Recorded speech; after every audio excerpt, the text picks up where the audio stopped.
So hey guys, welcome back to another video. आज की video पे जो रिएक्शन है वो बब्बू मान जी के गाने का है। जैसे कि इस गाने के लिए मुझे व्यूअर्स ने सजेस्ट किया था और काफ़ी टाइम हो गया उनको ये सजेस्ट किए हुए कि इस गाने पे मैं रिएक्शन दूँ। मैंने सोचा चलो अब इस गाने पे रिएक्शन दे दें, क्योंकि बैक टू बैक जिस तरह से न्यू ट्रैक्स आ रहे थे और बीच में मैं जो है वीडियो भी नहीं बना पा रही थी, तो उस चीज़ का जो है मुझे काफ़ी एक तरह से लॉस भी हुआ है। जैसे कि इस गाने का नाम है धुआं और इसके टाइटल ट्रैक पे लिखा हुआ है सोशल ट्रैक। तो गाने को चेकआउट करते हैं कि गाने में हमें क्या कुछ सुनने को मिलेगा मान साहब जी से। और इस तरह का टाइटल पे लिखा हुआ है सोशल ट्रैक, तो हमें क्या कुछ सुनने को मिल सकता है, क्या कुछ हो सकता है, क्योंकि जो मान साहब जी हैं वो इसी तरह के ट्रैक लेकर आते हैं, हम सबको पता ही है। गाना स्टार्ट कर लेते हैं जल्दी से और फिर इस गाने के बारे में बात करेंगे। तो वीडियो शुरू करते हैं।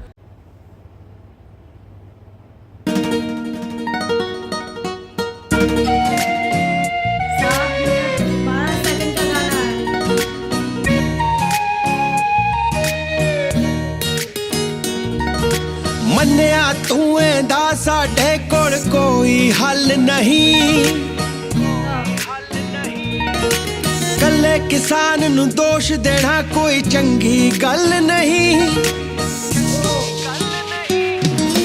हर एक मोड़ ते ठेका लाल परी विच नचदी है। जद गायक गाउंदा गीत दसो फिर क्यों सप लड़दा है।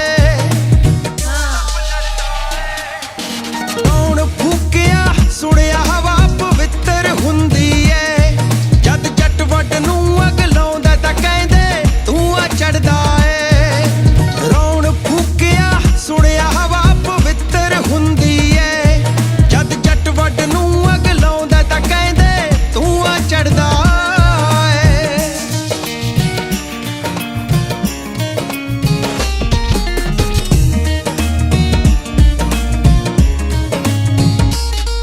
जद वोटां दे विच डांग खड़कदी कोई बोलदा नहीं। जद सेंटर करदा नोटबंदी कोई मुंह खोलदा नहीं।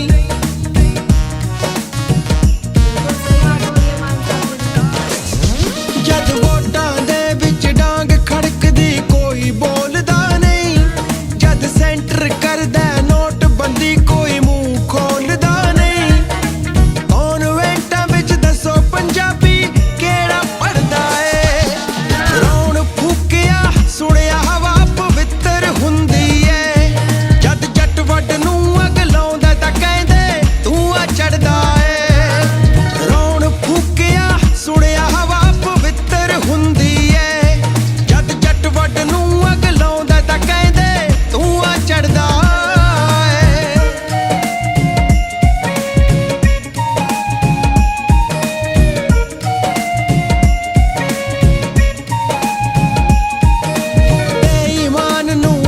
बड़ा है बेइंसाफी दा, आजादी तो बाद सियासी वादा खिलाफी दा।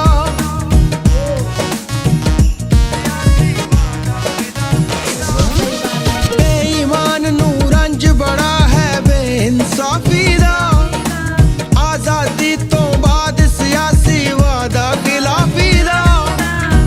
ऐसे करके कीता जरिए पूरा अड़दा है।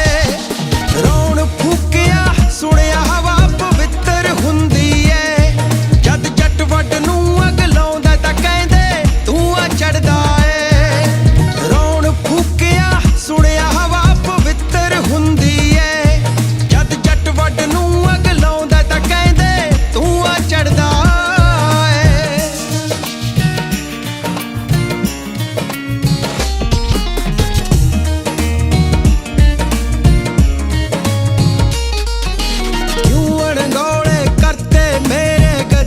बाबे बई जरनल मोहन सिंह ढींगरे अते सराबे बई।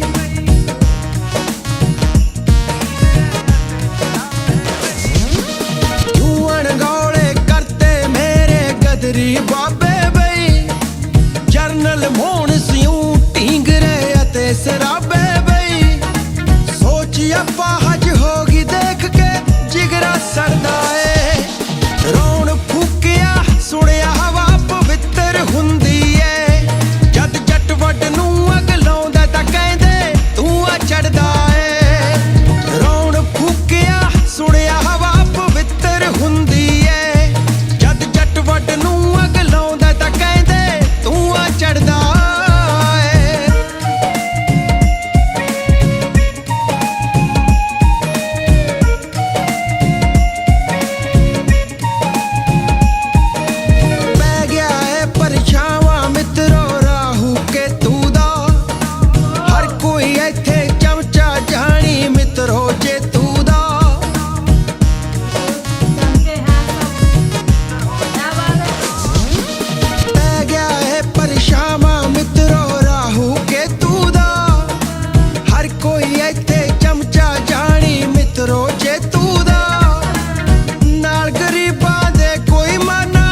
गाना? खत्म हो गया।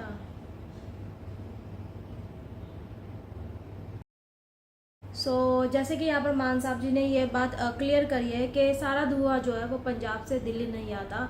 तो बेसिकली ये उस चीज़ के बारे में बात की गई है कि यहाँ की जो सरकारें हैं वो ये बोलती है कि पंजाब में पराली जलाते टाइम जो है वहाँ का जो धुआं है वो यहाँ इस दिल्ली में आ जाता है, यानी कि तो बेसिकली यहाँ पर बब्बू मान जी ने उसी बात को क्लियर करते हुए शो करते हुए ये अपने लिरिक्स में बोला है, ये बात करी है कि जो यहाँ पर दिल्ली में एंटर करते हैं तो ये वो कूड़े का ढेर की जो बात हुई है यहाँ पर, तो वो ऐसा लगता है पहाड़ है, पर वो पहाड़ नहीं है, वो कूड़ा है और कूड़े का पूरा वो पहाड़ है। और दूर से ही आपको लगता है, गाड़ी में आप जाते हो ना जैसे रास्ते में, तो आपको दूर से लगता है भाई वो पहाड़ है, पर वो पहाड़ नहीं है, वो कूड़े का ढेर है। तो उसी से ही जो है पॉल्यूशन होता है। और अगर दिल्ली की बात करें तो दिल्ली में काफ़ी ज़्यादा पॉल्यूशन है भी, क्योंकि इस वजह से भी है क्योंकि यूपी हरियाणा और जो भी जितने भी और छोटे छोटे शहर हैं या पंजाब भी ले लो, तो वहाँ से जो स्टूडेंट्स भी आते हैं वो स्टडी करने के लिए या जॉब के लिए यहाँ पर आते हैं।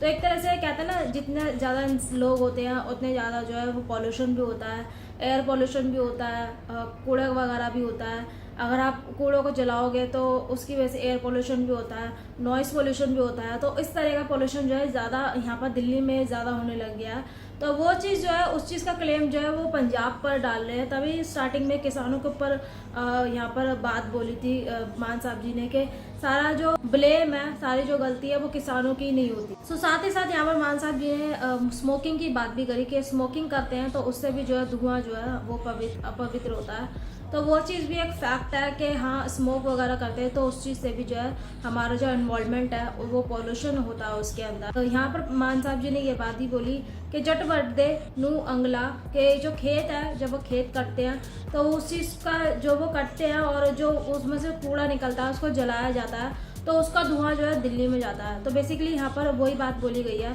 और इस तरह के जो है फैक्ट यहाँ पर मान साहब जी ने हमें इस गाने के अंदर सुनाए हैं, हमारे आगे जो है एक तरह से प्रेजेंट किए। और साथ ही साथ यहाँ पर नोटबंदी की भी बात करी है मान साहब जी ने। ओवरऑल ये गाना जो है वो एक तरह से अवेयरनेस पर था कि हमें जो है अवेयर रहना चाहिए कि क्या चीज़ कहाँ और क्या गलत हो रहा है। तो वो चीज़ जो है हमें यहाँ पर मान साहब जी ने बिल्कुल ही क्लियर तरीके से प्रेजेंट करी है, क्लियर तरीके से बताई है। मतलब कि इस तरह के टॉपिक लेकर आते हैं मान साहब जी। और जैसे कि हमने टाइटल पे भी हमने देखा कि वहाँ पर लिखा हुआ था सोशल ट्रैक, तो एक तरह से वो उसी तरह का ही ट्रैक है ये। जिस तरह से यहाँ पर मान साहब जी वो इस तरह का टॉपिक लेकर आए हैं, इस तरह की जो है अवेयरनेस लेकर आए हैं। ये गाना जो था मुझे काफ़ी ज़्यादा अच्छा लगा, काफ़ी अच्छे लगे इस गाने के लिरिक्स, जो कि राइटिंग थी वो काफ़ी ज़्यादा कमाल की लगी। एक तरह से बोल सकते हैं कि जो पॉइंट टू पॉइंट यहाँ पर मान साहब जी ने वो बातें रखी है जो उनको रखनी चाहिए, जो उन्होंने उनके मन में थी, जो उनके दिल में थी और जो उन्होंने हमारे सामने रखी है। वो चीज़ काफ़ी अच्छी लगी। साथ ही साथ इस गाने का जो बीट था, जो म्यूजिक था, वो भी काफ़ी ज़्यादा सही लगा। गाइस, ये था मेरा रिएक्शन और आप बताइए आपको मेरा रिएक्शन कैसा लगा। जब तक के लिए मैं मिलती हूँ आपको अपनी नेक्स्ट वीडियो में। Till then take care.